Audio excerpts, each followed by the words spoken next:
Hi everyone, welcome back to my channel. ఈరోజు మన వీడియోలో టాపిక్ ఏంటంటే ఇంట్లో చాలా రకాల పక్షులు గూడు కట్టుకుంటాయి. అలాంటి పక్షుల్లో పావురం ఒకటి. పావురాలు తరచుగా చాలామంది ఇళ్లల్లో తమ ఇళ్లను తయారు చేసుకుంటాయి.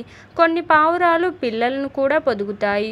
మరి ఇంట్లో పావురాలు ఆవాసాలను ఏర్పాటు చేసుకోవడం ఇంటికి మంచిదేనా? దీనిపై మన పూర్వీకులు ఏం చెప్పారు అనే విషయాలను ఇప్పుడు తెలుసుకుందాం. పావురం ఆనందం మరియు శాంతికి చిహ్నంగా పరిగణించబడుతుంది. కానీ పావురాలు మీ ఇంట్లో గూడు కట్టుకోవడం భవిష్యత్తు కోసం ఇంకేదో సూచిస్తుంది. వాస్తుశాస్త్రం ప్రకారం పావురం ఇంట్లో గూడు కట్టడం శుభమో అశుభమో ముందుగా తెలుసుకోవాలి. పావురాలు గూడు కట్టుకుంటే మంచిదా కాదా అనేది రకరకాల కారణాలు, సంస్కృతులు, భౌగోళిక పరిస్థితుల మీద కూడా ఆధారపడి ఉంటుంది. గ్రంథాల ప్రకారం ఇంట్లోకి పావురాల రాకను శుభప్రదంగా భావిస్తారు. కానీ ఇంట్లో పావురం గూడు కట్టుకుంటే అది అశుభం.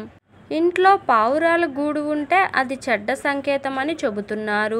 శాస్త్రాల ప్రకారం ఇంట్లో పావురాలు గూడు కట్టుకుంటే దురదృష్టం వదలదు. పావురం గూడును ఇంట్లో నుంచి తీయకపోతే రకరకాల సమస్యలు ఎదుర్కోవాల్సి వస్తుంది. అంతేకాదు చెడు ఆర్థిక ప్రభావం కూడా ఉండవచ్చు.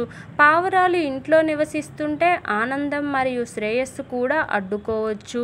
కాబట్టి పావురాలు ఇంటికి వచ్చినప్పుడు మీరు వాటికి ధాన్యాలు తినిపించవచ్చు, నీరు ఇవ్వవచ్చు. కానీ అవి మీ ఇంట్లో గూడు కట్టుకుని ఉండిపోతే ఇంటికి మంచిది కాదు. వాస్తు ప్రకారం బయటికి వెళుతున్నప్పుడు పావురం అకస్మాత్తుగా మీ కుడివైపున ఎగిరితే అది అస్సలు శ్రేయస్కరం కాదు. కాబట్టి ఇంట్లో పావురాలు గూడు కట్టుకోకుండా జాగ్రత్తలు తీసుకోవాలి. ఇక పైన చెప్పుకున్నవి విశ్వాసాలు, నమ్మకాలు మాత్రమే. కానీ సైన్స్ కూడా పావురాల గురించి కొన్ని విషయాలను చెబుతుంది. అవి కూడా తెలుసుకునే ప్రయత్నం చేద్దాం. పావురాలు చాలా రకాల అలర్జీలకు కారణం కావచ్చు. పావురాల ద్వారా వ్యాధులు కూడా వ్యాపించవచ్చు. వాటి గూళ్ళల్లో చాలా రకాల వ్యాధికారక సూక్ష్మక్రిములు నివసించే ప్రమాదం ఉంది. ఇవన్నీ అనారోగ్యాలకు కారణమవుతాయి. కనుక వీటిని దురదృష్టానికి సంకేతాలుగా భావించవచ్చు. పావురాల రెక్కల నుండి ఈకలు రాలడం వల్ల వాటి గూళ్ళు ఉన్న ప్రదేశం శుభ్రంగా ఉండదు. వాటి రెట్టల వల్ల కూడా చాలా రకాల వ్యాధులు వ్యాపించే ప్రమాదం ఉంటుంది. అంతేకాదు నిరంతరం వాటి శబ్దాలతో చాలా డిస్టర్బెన్స్గా కూడా ఉంటుంది.